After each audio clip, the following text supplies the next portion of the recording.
अभिवादन स्वीकार कीजिए ब्रजेश मिश्रा का। और आप देखना शुरू कर चुके हैं द डिबेट। बहनों भाइयों, मैं उम्मीद करता हूं कि इन दो शक्लों को आप ज़रूर पहचानते होंगे। 2006 से लेकर हुए निठारी कांड में इन्हें नर पिशाच की संज्ञा दी गई थी और ये दुनिया के सबसे कुख्यात हत्यारे के तौर पर मीडिया और समाज में पेश किए गए। आज मैं इस विषय पर डिबेट करने वाला हूं कि ये दोनों निर्दोष साबित हुए हैं और इनको कोर्ट ने बरी कर दिया है। इनके खिलाफ जांच एजेंसियां कोई सबूत और कोई गवाह इकट्ठा नहीं कर पाई और निठारी कांड के ये दोनों आरोपी आज बरी हो गए हैं और इस मामले में इनको निर्दोष करार दिया गया। इनके खिलाफ कोई सबूत, क्रेडिबल एविडेंस या कोई बहुत चश्मदीद गवाह कोई भी एजेंसी प्रस्तुत नहीं कर पाई और इनमें से 12 मामलों की जांच तो अकेले सीबीआई ने की थी।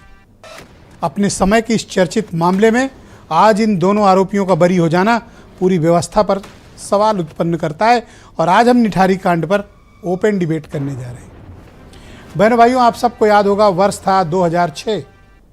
पूरे देश भर में नोएडा के निठारी कांड की गूंज पूरी दुनिया ने सुनी थी, सिर्फ देश ही नहीं। यह ऐसा विभत्सतम कांड रहा है अपने दौर का कि लोग सुनते हैं तो उनके रोंगटे खड़े हो जाएंगे। जिन्होंने पढ़ा, देखा, जाना, समझा है, उनके लिए यह अब तक की सबसे खौफनाक घटना थी और जिन पत्रकारों ने इसको कवर किया था आज तक उस सदमे से उबर नहीं पाए हैं। यह घटना अपने आप में दिल दहला देने वाली थी। अभी यंग हो रहे लोग या पिछले 16 साल से लोग शायद इसको भूल गए हों, लेकिन आज भी दिमाग में लोगों के तरोताजा है। बहुत से ऐसे लोगों की जिनको निठारी कांड याद है।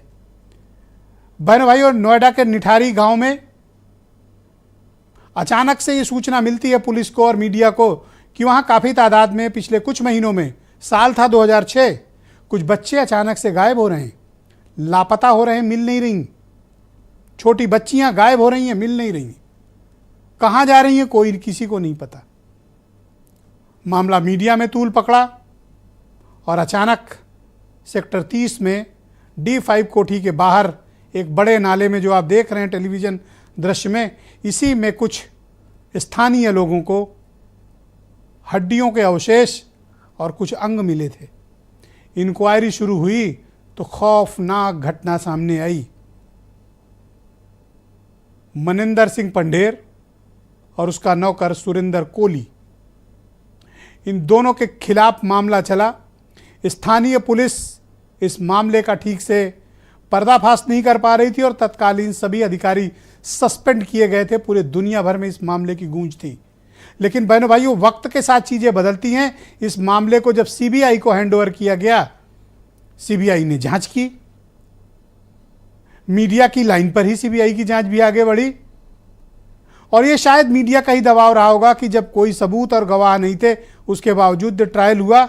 और आश्चर्यजनक बात है कि बिना सबूत और गवाह के ट्रायल कोर्ट ने इनको फांसी की सजा दे दी। गौर करिएगा बहनों भाइयों, लोअर जुडिशरी पर सवाल क्यों उठ रहे हैं? सबऑर्डिनेट जुडिशरी पर सवाल क्यों उठते हैं? किसी को फांसी दे देना क्या सामान्य बात है? असामान्य है, असाधारण है। लेकिन कोर्ट से इनको फांसी की सजा हुई। मामला पहुंचा हाई कोर्ट। आज क्या हुआ इलाहाबाद हाई कोर्ट में?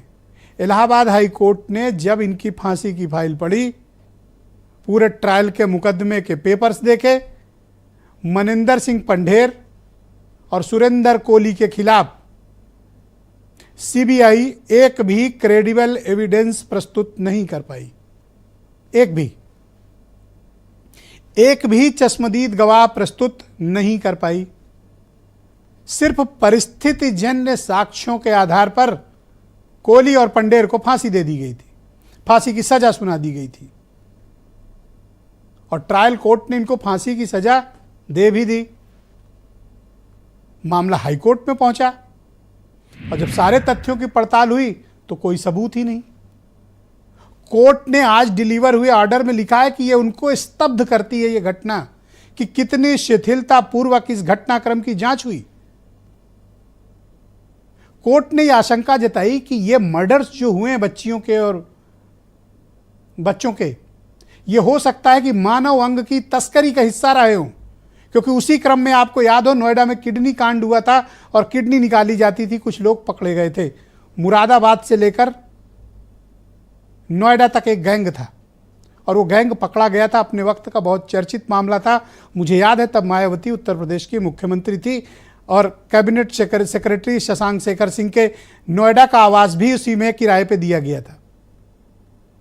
लेकिन बहनों भाइयों, सीबीआई ने इस दृष्टिकोण में कोई जांच नहीं की और ये कोर्ट ने आज के आर्डर में लिखा है कि अगर सीबीआई इस एंगल पर जांच करती तो निश्चित तौर पर उस सही आरोपियों तक पहुंचती। नहीं पहुंची, जांच नहीं हुई उस एंगल पे। इस पूरे मामले की जांच में इतने लूप होल थे कि साबित ही नहीं हो रहा कि पंढेर और कोहली ने इस घटना को अंजाम दिया है। आज कोर्ट ने उनको बरी कर दिया है, बाइज्जत बरी किया है, एक्विटल हो गया उनका। तो इस पे रिस्पॉन्सिबिलिटी किसकी फिक्स होनी चाहिए? क्या लचर पैरवी हुई? पहला सवाल। लचर जांच हुई? क्या अभियोजन पक्ष ने, प्रोसिक्यूशन ने उन कमियों को ठीक वक्त रहते क्यों नहीं किया? और यह मुकदमा आज से नहीं चल रहा है, 2010 से चल रहा है। बीच में 2014 में भी कुछ मामलों में फांसी की सजा हुई थी। उन मामलों को भी अभियोजन ने सही तरीके से प्रस्तुत नहीं किया। यह जांच एजेंसी का कर्तव्य था कि देश के सबसे हाई प्रोफाइल मामले की जांच का यह अंजाम हुआ। उन जांच अधिकारियों की रिस्पॉन्सिबिलिटी फिक्स हो। ट्रायल कोर्ट ने किस आधार पर फांसी की सजा दी, इन तथ्यों की भी जांच होनी चाहिए। इन तथ्यों को सार्वजनिक किया जाना चाहिए कि यह देश के सबसे कुख्यात कांड, आखिर किसने मारा उन बच्चों को? अगर पंढेर और कोहली निर्दोष हैं तो निठारी के वो बच्चे कहां गए? क्या उन्होंने खुदकुशी कर ली या स्वयं से अपनी हत्या कर ली या डिसअपीयर हो गए, गायब हो गए? अगर इन्होंने नहीं मारा बहनों भाइयों तो किसने मारा है? किसी ने तो उनका कत्ल किया होगा, किसी ने तो कुछ उनके साथ किया होगा। उन बच्चों की संख्या एक बार तो 90 तक बताई गई थी। आज भी स्पष्ट नहीं कि कितने मिसिंग हैं निठारी से बच्चे और बच्चियां। तो किसने मारा उनको? कोर्ट कह रही है, हाई कोर्ट ने कहा पंढेर और कोहली ने नहीं मारा। ठीक, नहीं मारा, एग्रीड। Then who killed? किसने मारा उन्हें? क्या इसकी विस्तृत जांच और विवेचना नहीं होनी चाहिए? मैं आपके ऊपर छोड़ता हूं, आप बताइए मुझे, इसकी जांच होनी चाहिए कि नहीं होनी चाहिए?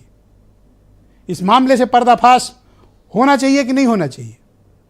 सच सामने आना चाहिए कि नहीं आना चाहिए? या पंढेर कोहली को ऐसे ही छोड़ देना चाहिए?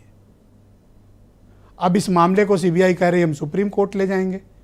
जब आपकी इतनी लचर पैरवी, खराब इन्वेस्टिगेशन, कोई क्रेडिबल एविडेंस नहीं, कोई चश्मदीद गवाह नहीं, तो सीबीआई ने इस जांच में किया क्या?